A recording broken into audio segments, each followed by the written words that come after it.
The hollers and hills of West Virginia. It's Emily Hills Homestead with another episode. Stay tuned.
So this is weird. You guys remember all them rocks that was out here on this?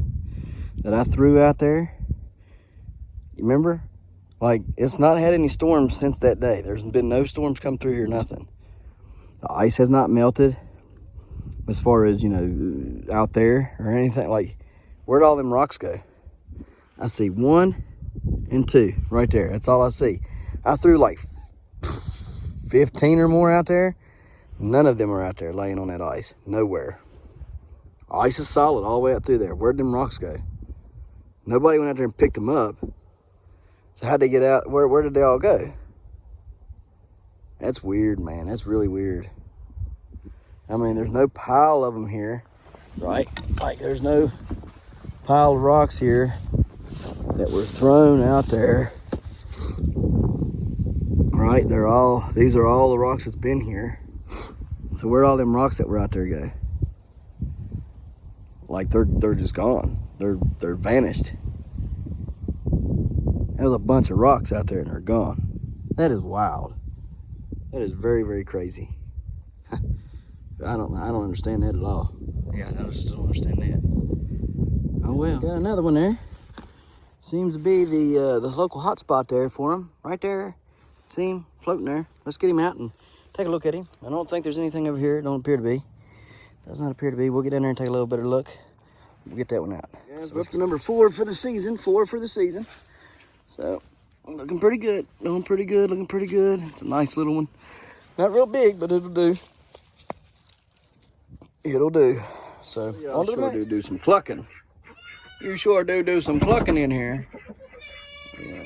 All of them stay with him, and the rest of them go up top.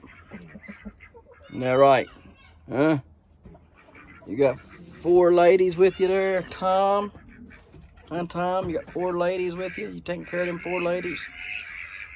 1, 2, and 3, 4. 4 ladies.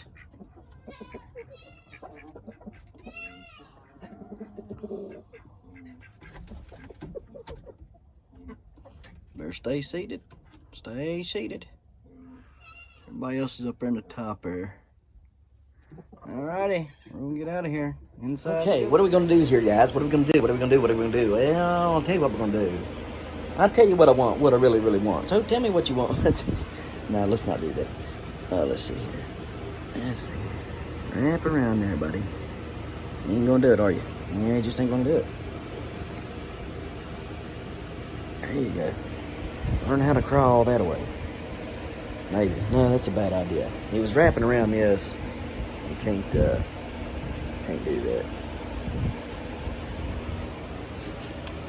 that. Let's see here.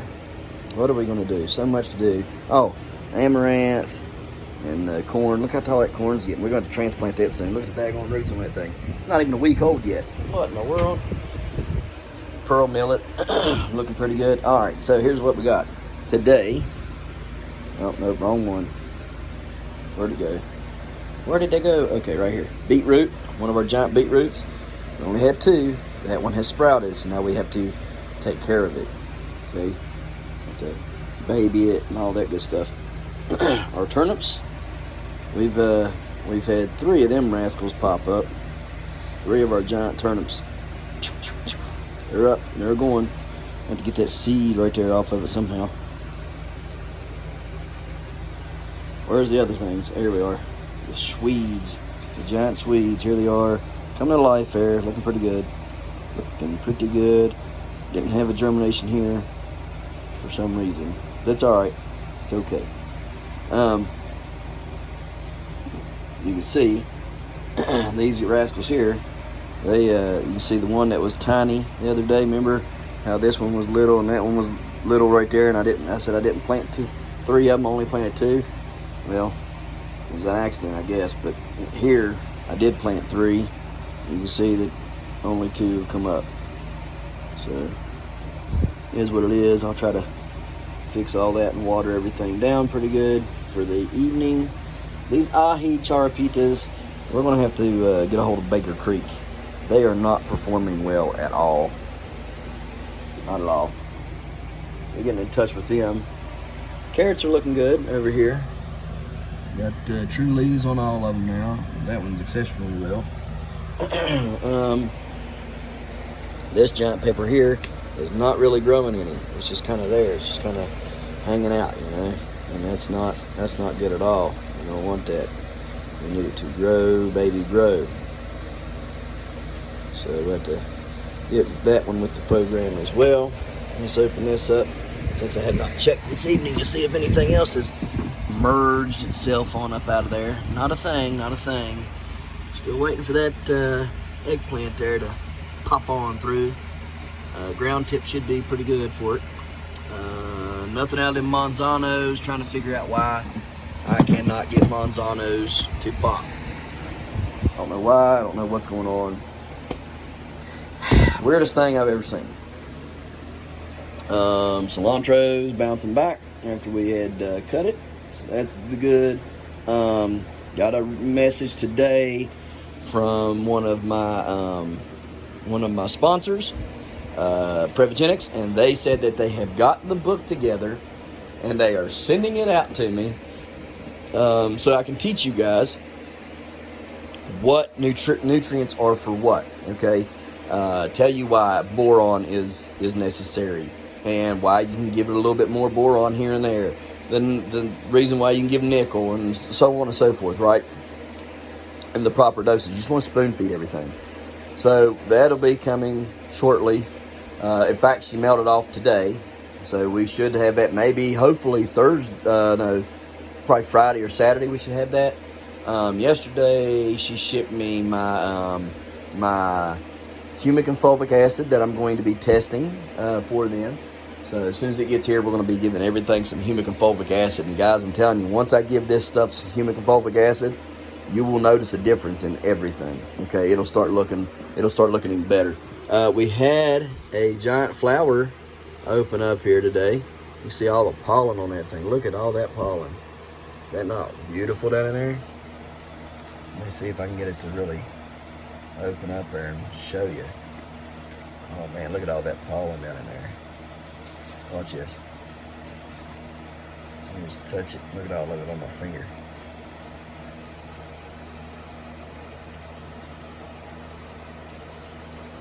See it? See it all over my finger? So anyhow, these got to go out. They need to go out badly, very badly. Just don't know if they'll survive right now. Jaden's plant, his sunflower here, it needs a stake. And actually, I probably should put it in one of these 2-gallon jugs here. There's just so much, but it's a little bit late tonight. So instead of me, trying to pot up this stuff and talk about it and everything, and then, trying to fix this, because this is going to have to be fixed. That cucumber can't be left climbing up there. Hopefully, my stuff is supposed to arrive tomorrow. My new lights, they're supposed to arrive, so just hang them up and everything. Look at that thing. It grew that much. That's a whole, look at that. That's like 30 inches almost of vine that it's grown. Anyhow, look at these beans. You see the bean? We got a bean, we got a bean, we got a bean. That's gonna be really cool watching these grow in here. I'm excited. So much fun. Anyhow, and trying to keep these things separated is a task. They just keep trying to sweep their way backwards. Don't want them going backwards. In fact, you know what? Tomorrow, these are coming out. These are coming out tomorrow. In fact, you know what? Hang on a minute. They're not getting any bigger. It don't matter what I do.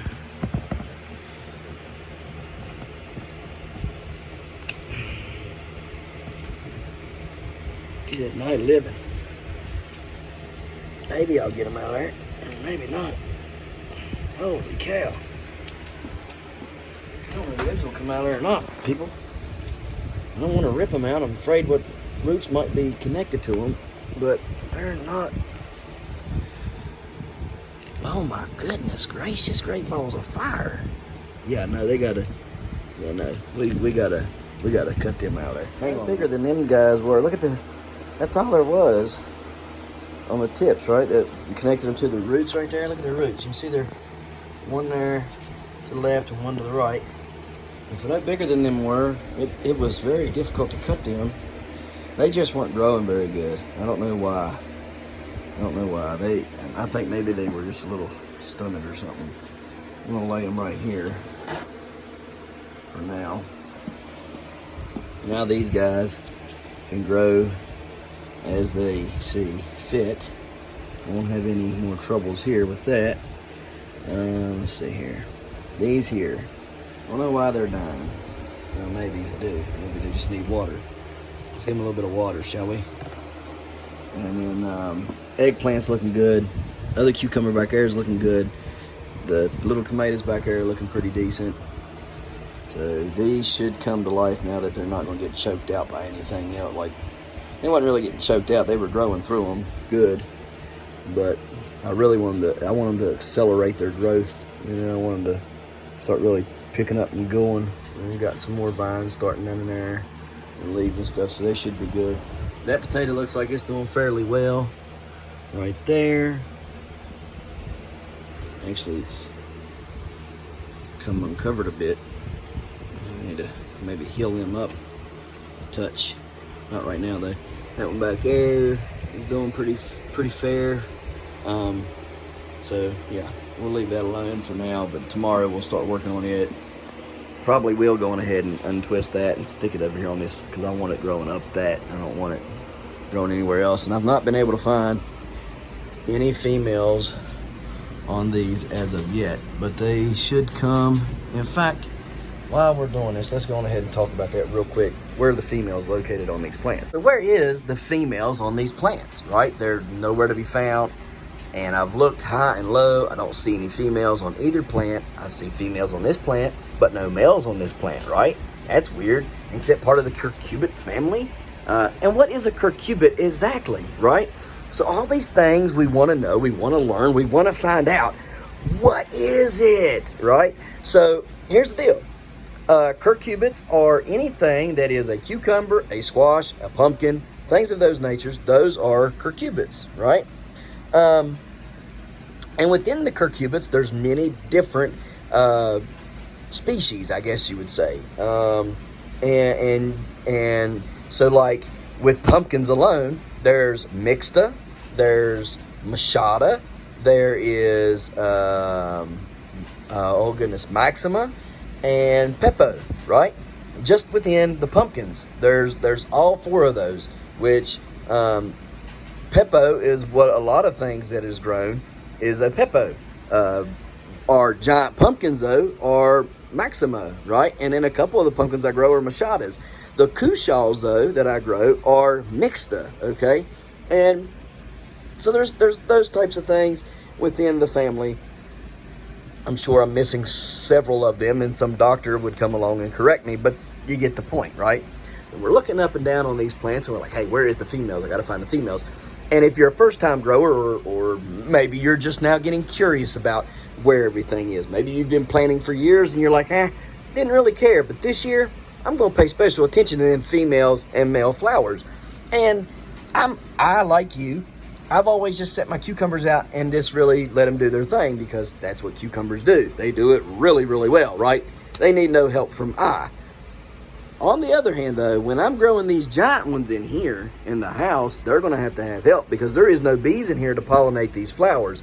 I'm going to have to pollinate.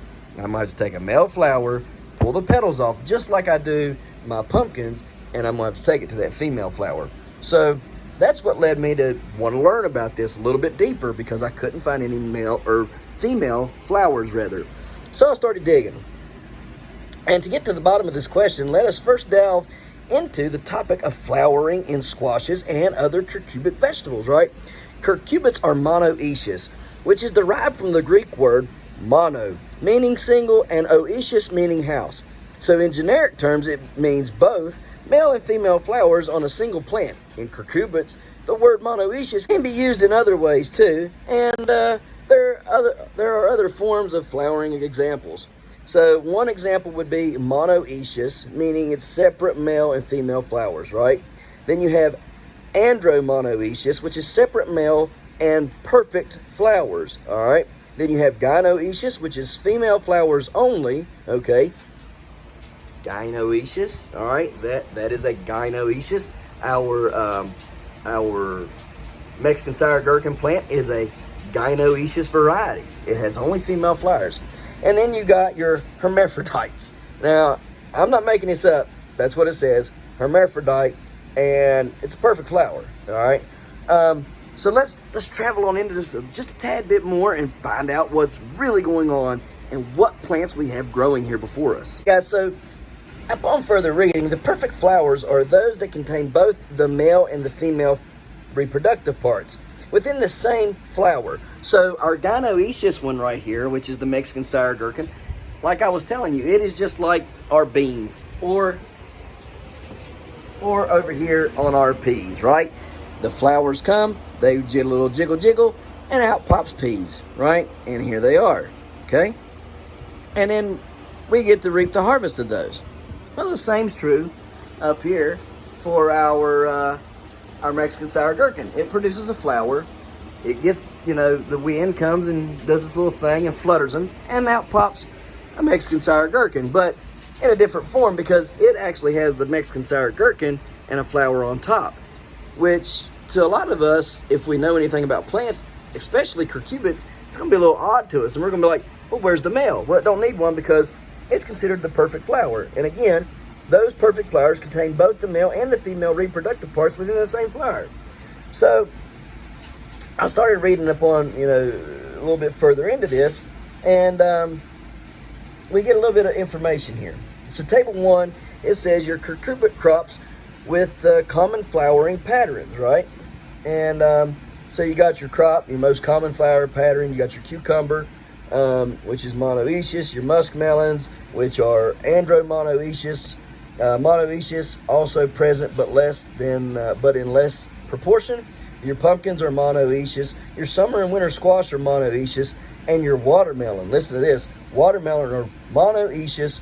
Andromonoecious is also present, but in less proportions. So even your watermelon are monoecious. Okay, what is a monoecious again? Let's go back up here. Monoecious is separate male and female flowers. Now, flowering is not as easy as it sounds, as the question of whether a particular node, leaf, axial produces a male or female.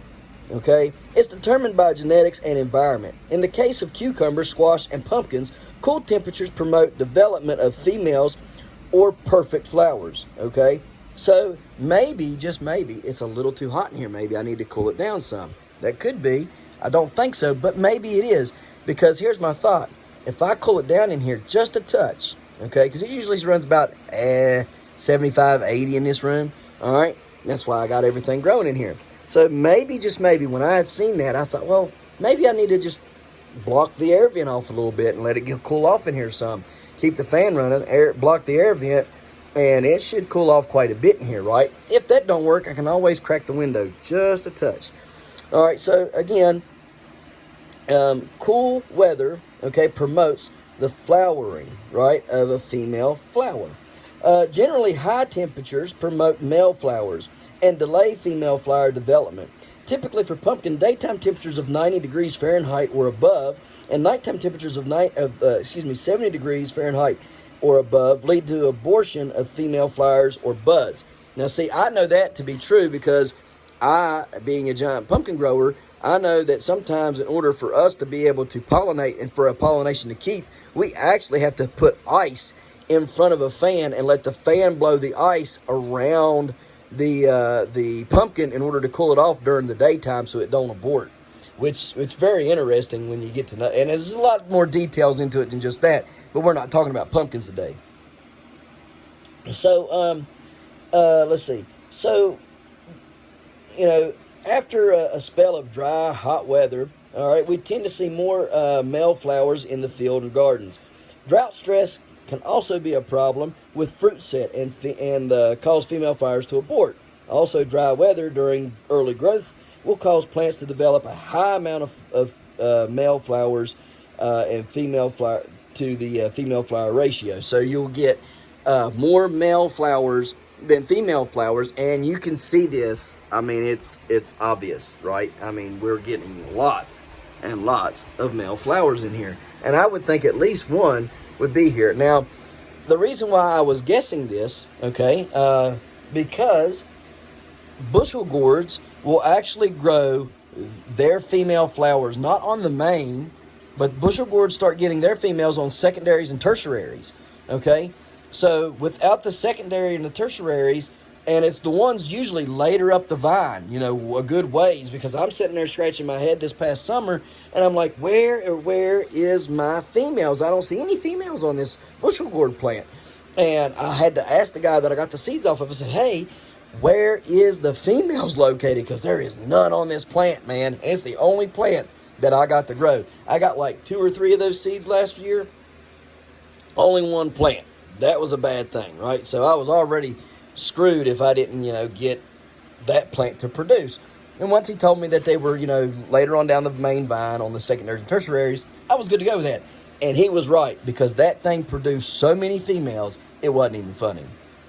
But by the time it started doing it, it was way too late.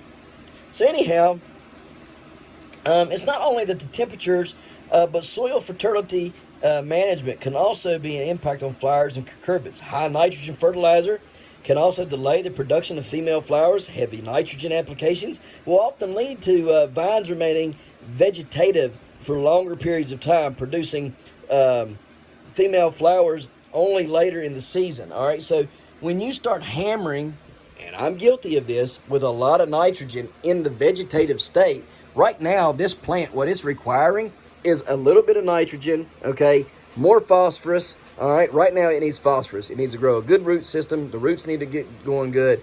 It needs a tad bit of nitrogen to continue its growth. All right, you never want to drop completely off of nitrogen.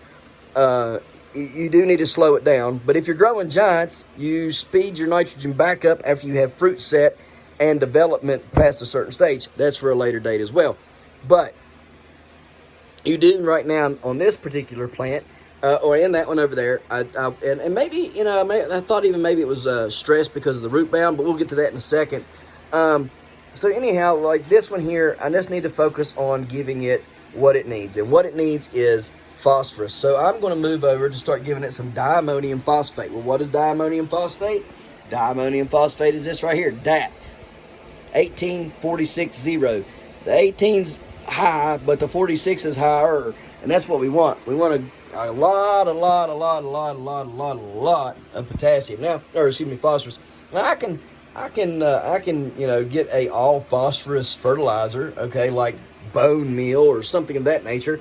But here's the problem. Once again, I'm too late to put bone meal in there, because if I put it in there now, this plant will be grown and done with by the time it starts breaking down for this plant to absorb it and use it. So we need a fast-acting fertilizer. Also, I got my fish emulsion. Fish emulsions have a pretty decent amount of phosphorus in them.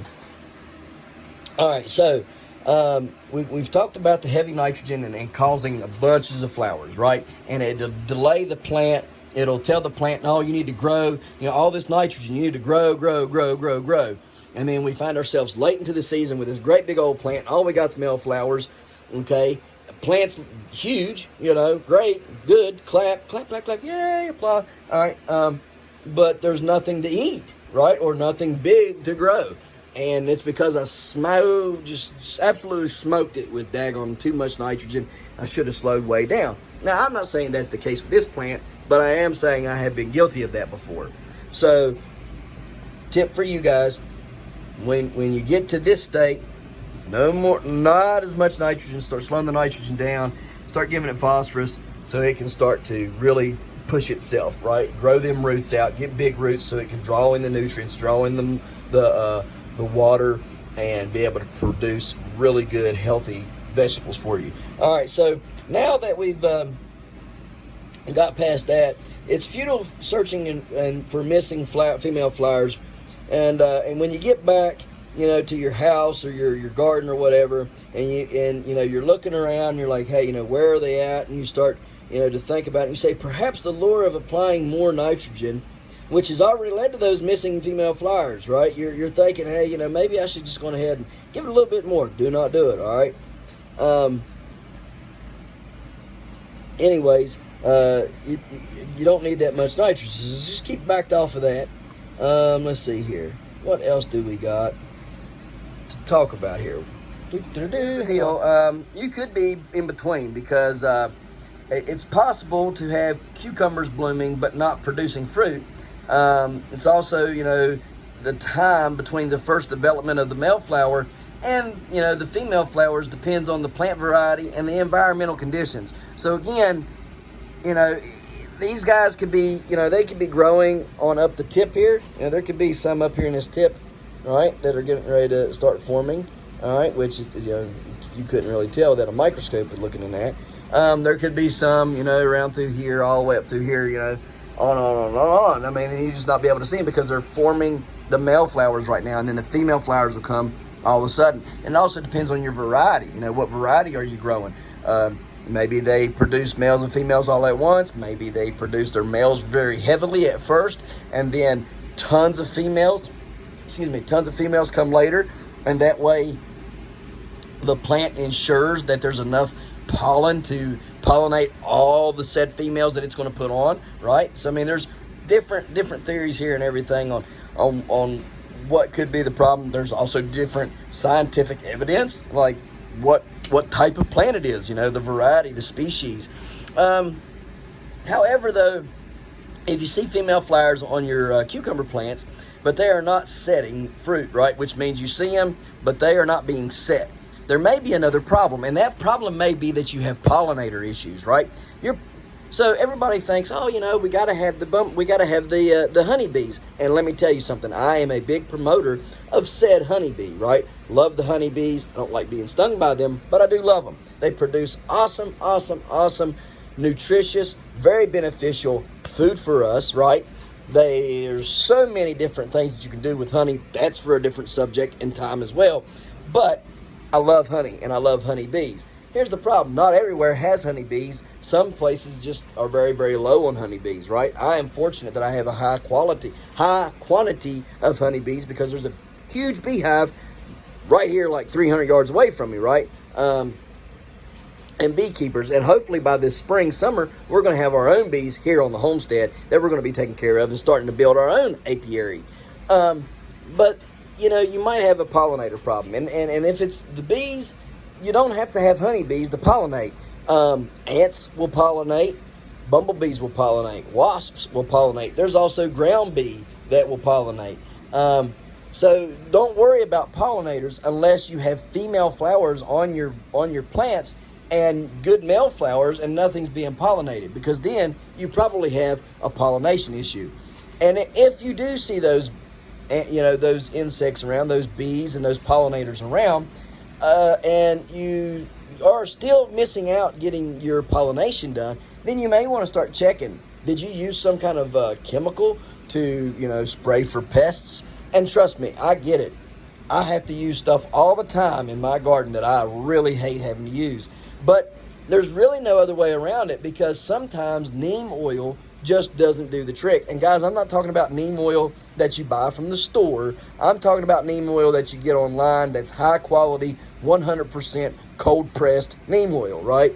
Not the stuff that you get from Lowe's and Home Depot. That stuff is garbage. Stay away from it. If I could just warn you of one thing, if you're going to use neem oil, get 100% cold pressed neem oil. It's expensive, but it will do the job. Here's the problem. It does not always do the job. I have also used, while we're talking about this subject, I've used neem oil, I've used peppermint oil, I've used eucalyptus oil. I have went and bought the what's it called? The oils, like your orange and all the essence, essentials or whatever it's called. I can't think of the name of it right now. It's daggone it. It's called essential oils. So I've used peppermint and eucalyptus and basil and other oils, right, to try to keep bugs away. And you put a few drops in there, put a little bit of soap in there, because what the soap will do is two things when you do it. The soap will, one, make the oil dissipate in the water, because everybody knows oil floats on water. And if you don't, I'm telling you now, oil floats on water. So when you put oil in water, you have to have soap to make it dissipate, okay, break the surface tension and actually mix with the water. You also have to continuously shake it up while you while you spray it onto your plant. That way you're ensuring that the molecules are being pushed through with the water at the same amount of rate, and you're getting coverage over your whole plant with the oils you use. Same goes with the neem oil. You still got to use soap. All right, so here's the other thing. The other part about the soap is that it will get on the insects, right? And the soap kills the insects. I believe what it does is it kind of like suffocates them almost, right? So you can use oils. You can use essential oils, and you can use neem oil. I've used them. I've had some success with them, but not great success once the pest pressure gets so high. Pest pressure gets so high, there's nothing else I can do but to, get liquid 7, something of that nature. Sometimes I use imidacloprid if it's, a low dose that you can use and then eat 21 days later. I really hate doing that, guys. If I do it, I do it, and I make sure I'm not eating that stuff for like a month or better, right? Like 30 to 45 days, because 21 days just don't seem long enough for me. I try to stay away from that. I try to stay as I don't know what you would call it, organic, semi-organic, whatever, right? But that's an option for you guys while we're talking about this. If you're using pesticides or something of the nature and you're not getting pollination, you may want to look at that and figure out why. Maybe it's because you're getting too much. You're getting too much on the plants, or you're hurting the pollinators somehow, right? Daggone it. So let me see here. On to the next. If all else fails, all right, that's what I was going to say. If all else fails, okay, you ain't got no pollinators, or you know that it's not the issue of having used some sort of pesticide, okay, as to why you're not getting a pollination, then what you can do is you can hand pollinate them, just like we're going to do in here, right? We're going to hand pollinate these, and as soon as I get one, I'll show you how it's done. But first, we got to find out, where are the females? So in this search, I started running across other things. All right, and most gardeners, they want more female flowers than the male flowers. I mean, that's just a given. One male flower can pollinate 3 to 5 females, right? So I don't need all these males. I want females, because females is what I eat, right? So how often I also don't have to tell you that water is essential, especially when you want to get your cucumbers to produce healthy female flowers, right? So maybe, just maybe, let's just think about this. Maybe I'm not giving them enough water. Maybe. I do not think that's it, but it could be. So let's research this a little bit more, right? So how do you ensure you're supplying your cucumbers with the right amount of water at the perfect time? It's hard to do, you know, and it really is. I mean, unless you got well draining soil, you know your soil really well. You got a well draining pot, which I do not have a well draining pot, right? Because it's in a 5-gallon bucket and I can't let it drain in the house. So it's very hard, but you can set up, you know, a pot with good drainage outside in your yard. You can set your yard up in the garden, you know, to drain very well, right? You can, all kinds of ways to make sure that you're getting good drainage in your soil. That way you got good optimum water. Your pot or your dirt in your garden or your bed is staying good and moist without being flooded, right? So there's good ways you can check all that and do all that. So that's one thing you need to work on is the water. I'll start looking at the water thing a little bit more. I don't believe that's the problem, but let's explore a little bit further. So you can actually increase female flowers in cucumbers by planting a gynoecious species of cucumber.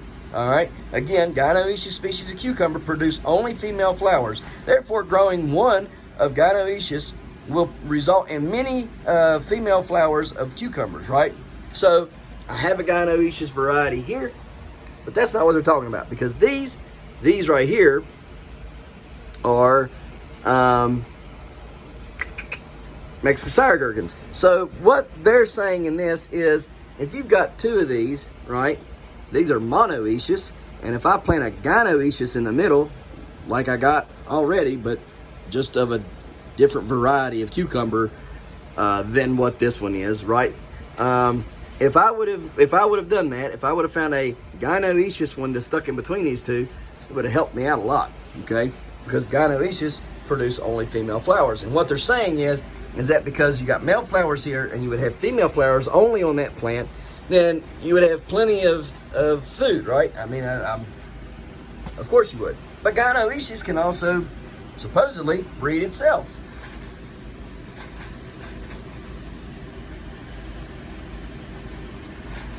The more female flowers your cucumber has, the more fruit it will produce. That's a given. Every cucumber row is naturally supposed to produce 5 to 10 pounds for every 5 to 12 feet row. All right. However, planting the right cucumber seed that produces the female flowers that will yield more fruit as well, a little tricky. You gotta find out which ones are which, right? It's possible to double the cucumber fruit if your cucumber produces more females. Of course it is. Okay? Let's dive into this a little bit more, see some more factors that will either increase or decrease the rate of female flowering in cucumbers. First one, how does the temperature increase female flowers? We've already talked about temperatures, so we're going to skip on. Number two, water and mulch effect on cucumber plants. Well, we've already talked about that one.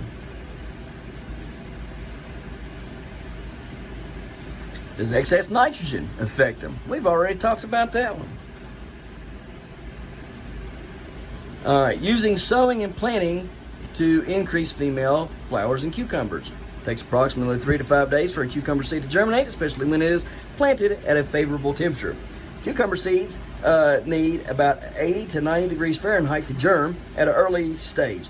Once it sprouts out of the ground, the temperatures need to change to encourage more female flowers. We've talked about the changing of that. The weather conditions you subject your cucumbers to at an early stage have a significant effect on the production of female flowers. Sowing cucumber seeds indoors before transplanting is not bad.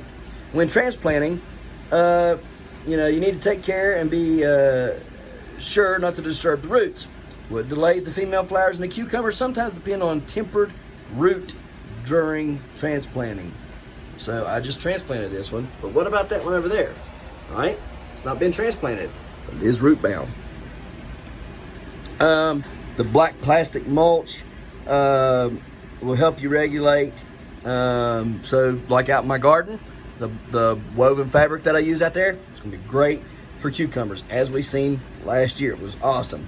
You can possibly avoid this problem by planting directly in your garden, as far as avoiding your roots, right, being disturbed. You can probably plant directly into your garden. Then you wouldn't have to worry about roots being disturbed because you direct sown them in your garden. However, I would highly recommend that if you plant them in your garden from seed, plant them in there from seed, that you take every precaution to make sure bugs will not eat them, moles will not eat them, and birds will not eat them, okay?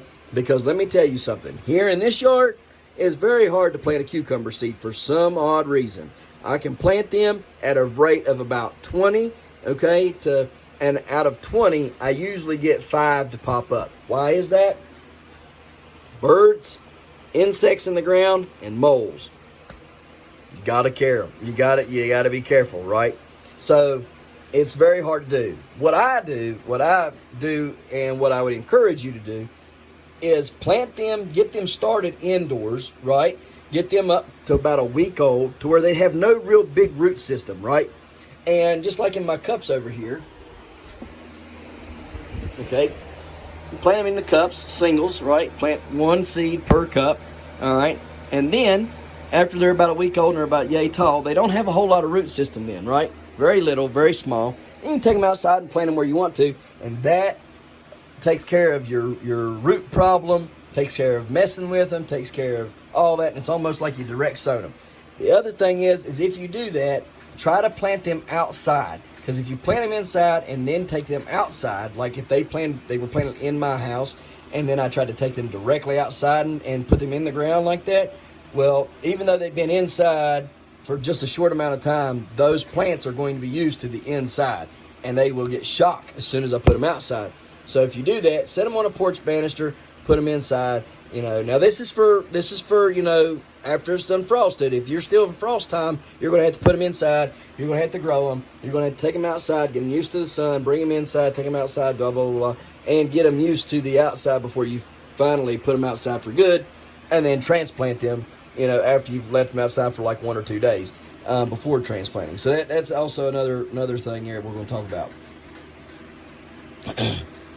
So number 5 on this list here, it says, does spacing affect female flowering in cucumber? We were talking about earlier, if you planted a gynoecious cucumber to have more female flowers, then you've kind of already, you know, helped yourself and kind of got ahead of the game, so to speak, right? But spacing is also very important in how, you know, in how it encourages more female flowers. The male flower can survive in crowding spaces, but the female flowers can't. They don't do very well in a crowded environment. How spacious in between cucumber plants determines, you know, how vibrant the female flowers will sprout and produce, right? So this is a good spacing here, okay? But outside, if you were spacing them a little tighter, you wasn't giving them anywhere to grow, like it was really confined spaces, that's going to hurt you in the long run, because you're not really able to get in there and be able to let that thing sprawl out, right? Because we all know that cucumbers love to run, right? I mean, just look at the African spike cucumber that I planted this past year, the Kiwana. That thing took over. One plant grew almost my full greenhouse full, produced over 200 fruit. I mean, it was crazy. And other ones will do this too. Now I will tell you this, I like bushing variety cucumbers for the eating kind, because they grow really nice, they grow really quick, but they don't try to go everywhere, right? They grow very, very nice. A bush cucumber is awesome. I love the way they grow. They grow very, very cleanly. They're not running all over the creation. You know, you're not spending all this energy growing all these vines out, right? You're taking all that energy and you're throwing it into the production of fruit. Okay, so bush cucumbers are an awesome way to be able to grow a lot of cucumbers to feed your family. But again, we're talking about giants here, right? So let's see what else we can find out. Perfect planting space between your plants, you know, so you can be able to have more female flowers in your cucumbers, is 18 to 24 inches apart. So, you know, 1.5 feet to 2 feet apart, right? Or you can maintain 2 foot to 3 foot apart in row feet, okay? The other reason the female flowers on cucumbers require enough space is because the fruit bearing, okay? Gynoecious species will not produce enough female flowers in an environment that does not promote enough breathability. So that's good to know. So let's see what else we might be able to find here that can help us. All right, how to increase your female flower in your cucumber through your feeding. All right, cucumbers are among one of the heaviest feeders. We all know this. Well, not all. Maybe you didn't. Maybe you didn't realize that it was a heavy feeder. But maybe you looked out there and you said, man, every time I turn around, I'm giving this thing, Miracle Grow. Don't use Miracle Grow. If you're using it, please stop using it. Find something else to use. Do not use Miracle Grow. I'll show you all kinds of other stuff to use, but do not use the blue stuff. The Miracle Grow blue stuff. There's other things you can use that's blue, but don't use the Miracle Grow blue stuff. Heavy metals are found in that stuff. Don't use it. I quit using it back in 2020, and guys, my plants looked a whole lot better in 2020 and 2021. So they're very heavy feeders, all right, and some people don't know how heavy of a feeder they are, okay, but they need a lot of food. Dyamonium species are even more so. It requires enough aged compost or manure to produce substantial female flowers. So maybe, just maybe, I need to give these a tad bit more of something. I don't think so. I mean, they look really, really healthy. I mean, look at the leaf. Leaf's dark green, beautiful. I mean, I wouldn't think I would need to give it anything, right? I'm just trying to make sure. I think I know what the problem is, but I just want to walk through all this with you guys because I think it's important for you all to learn. So anyhow, feeding them a good quality compost or a good quality manure, when you plant them, at planting is good because that's going to help feed them and carry them along. Having your organic matter will help with the phosphorus, but do not get too high because you get too much phosphorus. The other thing about phosphorus is not only does it help roots, but phosphorus encourages blooms, okay? So when you have high amounts of phosphorus, the high amount of phosphorus will create blooms, okay? Now, for tomatoes, that's wonderful because we want mega blooms, right? But maybe too much phosphorus for something like this is a bad thing, because I know too much phosphorus for pumpkins is a bad thing because you'll get all male flowers and very, very few female flowers. So be cautious of how much. While phosphorus is wonderful, it helps your root growth, it helps your blooming stages, okay, and it does some other great things. Watch how much you give them because it can also harm you if you give them too much. The application of manure into each hole, okay, like I was telling you, you just put compost or the manure down each hole before you transplant or plant. Be careful though if you plant from seed and do it. You want to make sure you got that compost or that manure about 3 to 4 inches down, if not a little bit further. The roots are going to hit it slowly and spread out to it, so the plant will uptake it slowly and get used to it as its roots grow. But if you try to plant it directly in it, except for rabbit manure, goat manure, cold manures, right? So rabbit manure is cold, goat manure is cold. I guess sheep manure would be cold too. Deer manure, right, would be cold. But like chicken manure, you could not plant directly in that, okay? Don't know that you can plant directly in cow manure or horse manure, okay? I would think probably not, depending on how old it was. But I wouldn't think fresh stuff you could. So anyhow, be careful for that and what you're, planting in that directly. You can give it compost teas. Those would help. I'll be doing lots of compost teas this year, hopefully, if we can ever get worms bought, right? Because we can't get worms shipped to me and get them here alive. It's a travesty. You can also, take and shovel you a ring around them. So like here would be my plant, and I would come along the outskirts of this bucket right here, right? I'd come along the outskirts of the bucket if this was outside, and I would plant a ring of manure around it, and then as the manure settled into the ground and the roots spread out, it would start to eat that up as it leached into the ground. So here's the other thing that you can do to kind of increase your production. Pruning increases female flowers. All right, so you can prune your plants. Cucumbers that spread on the ground will produce few female flowers, so allow them to grow upwards, okay? And guys, so cucumbers that are spread on the ground, okay, will produce fewer female flowers. That's why you should trellis them. All right, you want to make sure that you're trellising your female flowers. Get them up on a trellis. If you can't, that's understandable. I can understand. I've let mine grow on the ground. Here's the problem.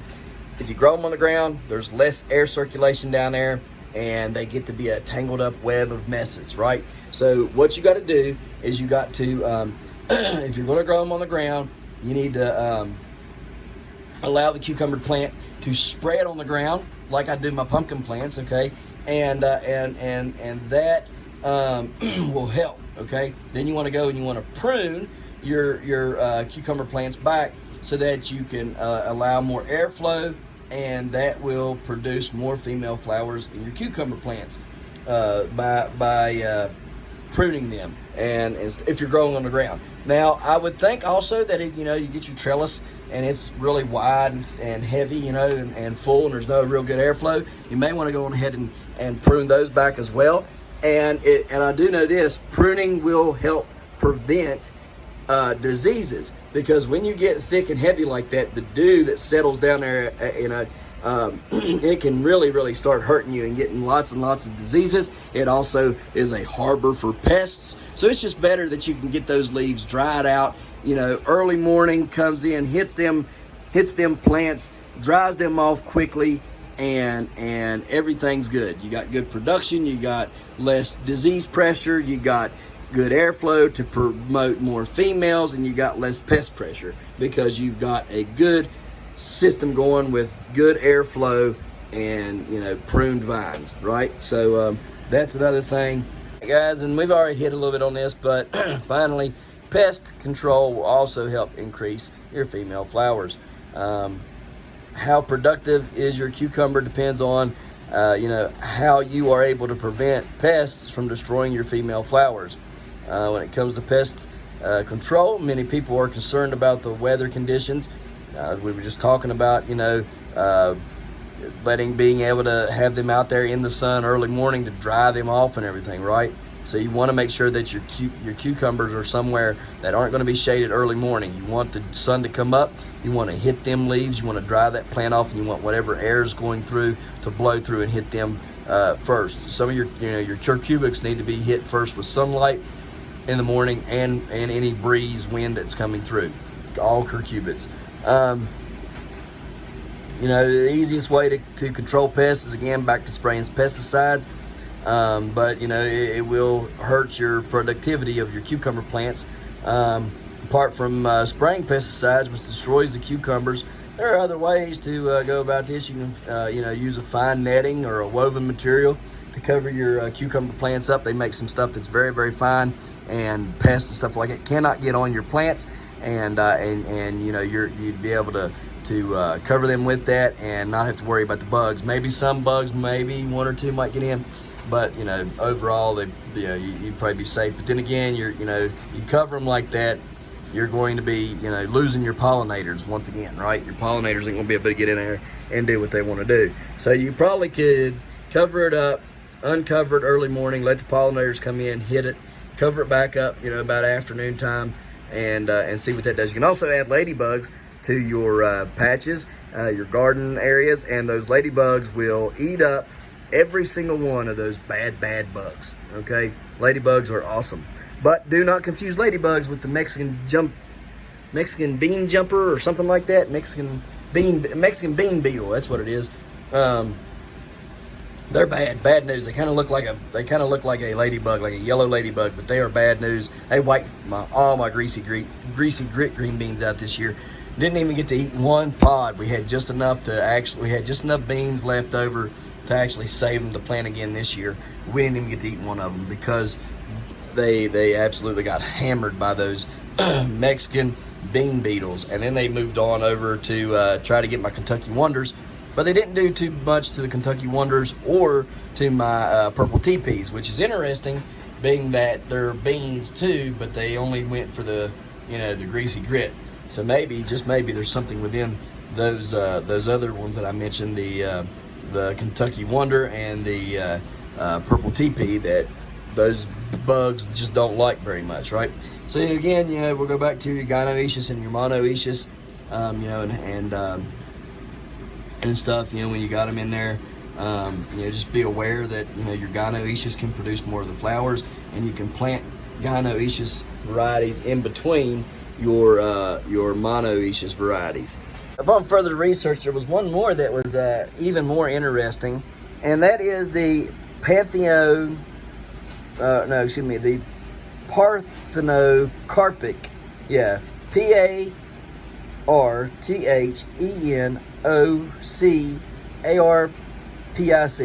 okay?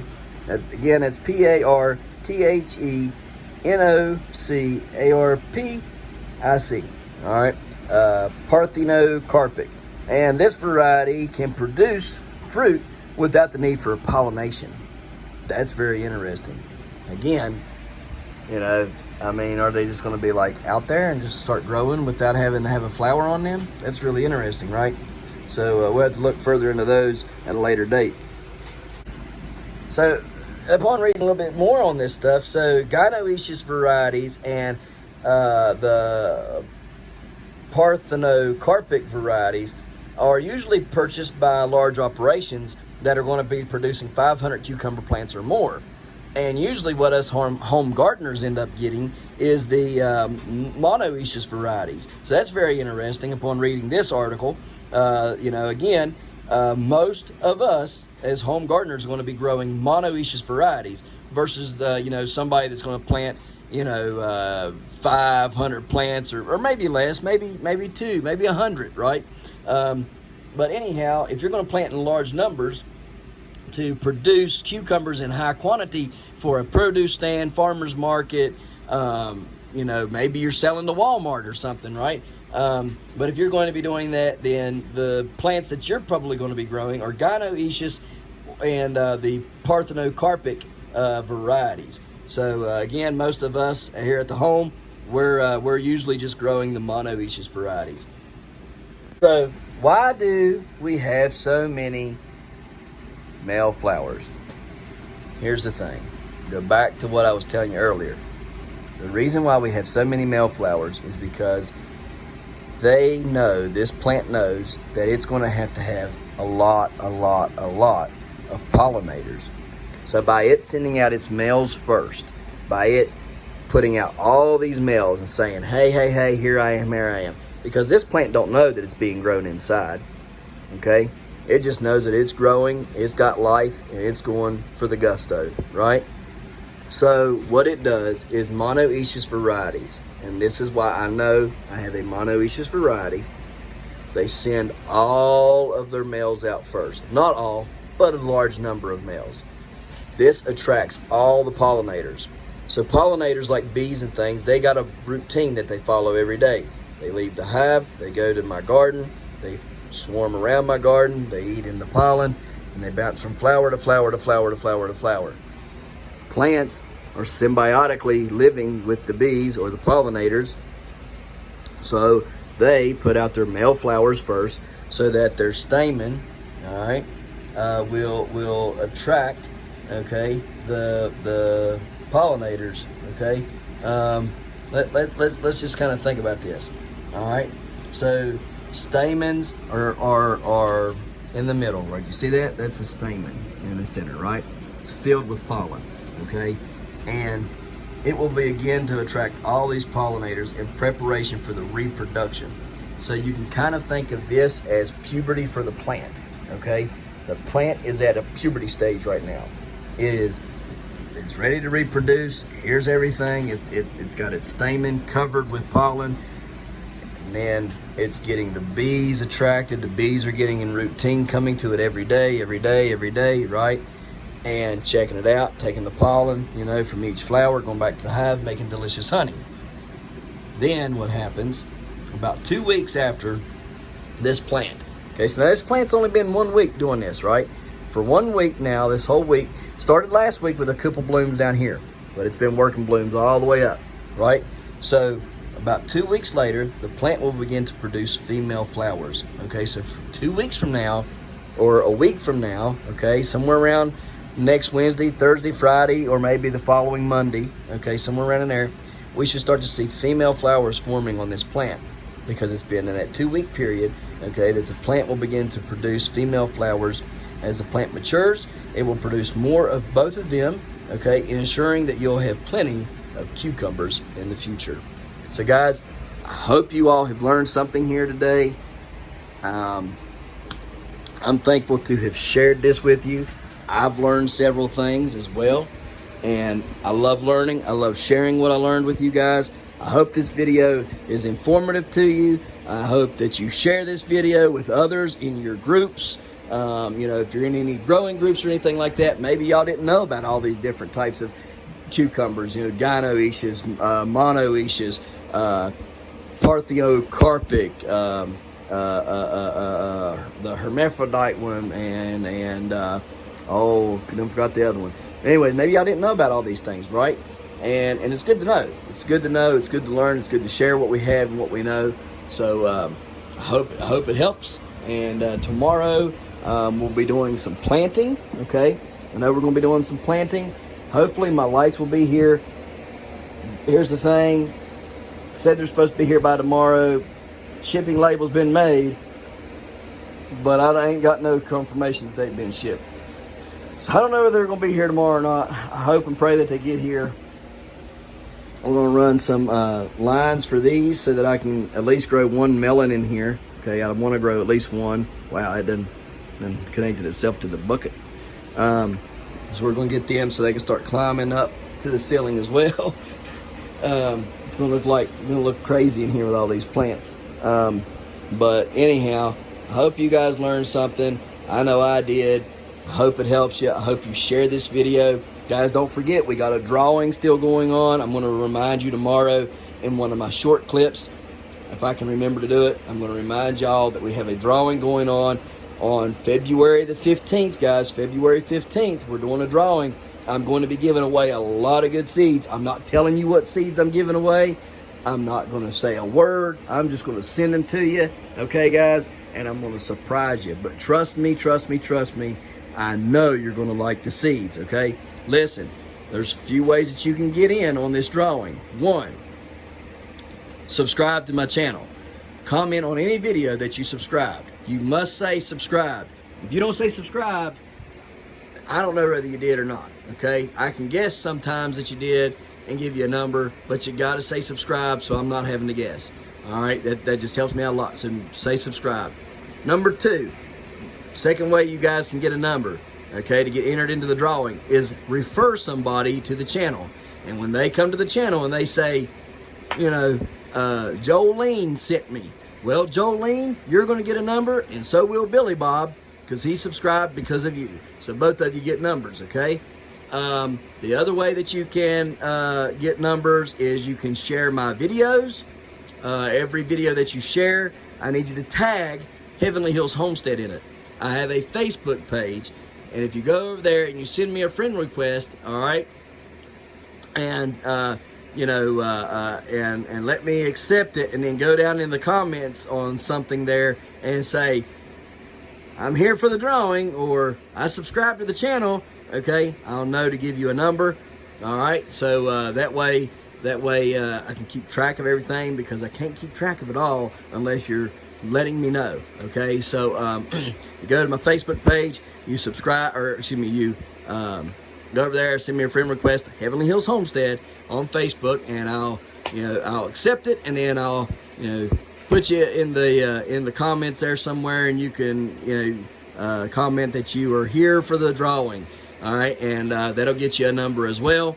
And then again, when you share my content for a number, you can tag Heavenly Hills Homestead, because you're going to be my friend, and you can tag me in it. And every time you tag me in one of them shares, you get another number. And all you got to do is tag, share my videos and tag it. And as soon as you share it and tag it, you get a number. As soon as I get a notification, I got to have a notification in order to know that you've done it.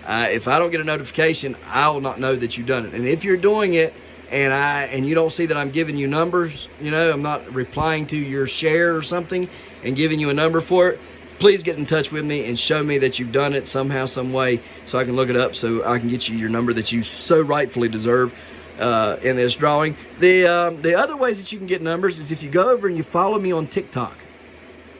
You'll get a number for that. You go over, you follow, and you go to any of the videos and you say following. Just any of my videos, comment following, and that way I know that you're there for the drawing. I also go over to Instagram, and on Instagram do the same thing that you do for TikTok. Go in any of the videos, any of the pictures, any of that stuff, and say that you're following me, and that way I know you're in for the drawing, and I'll give you a number for that. So there's all the reasons, all the ways, excuse me, of how you can get in on this drawing for this month.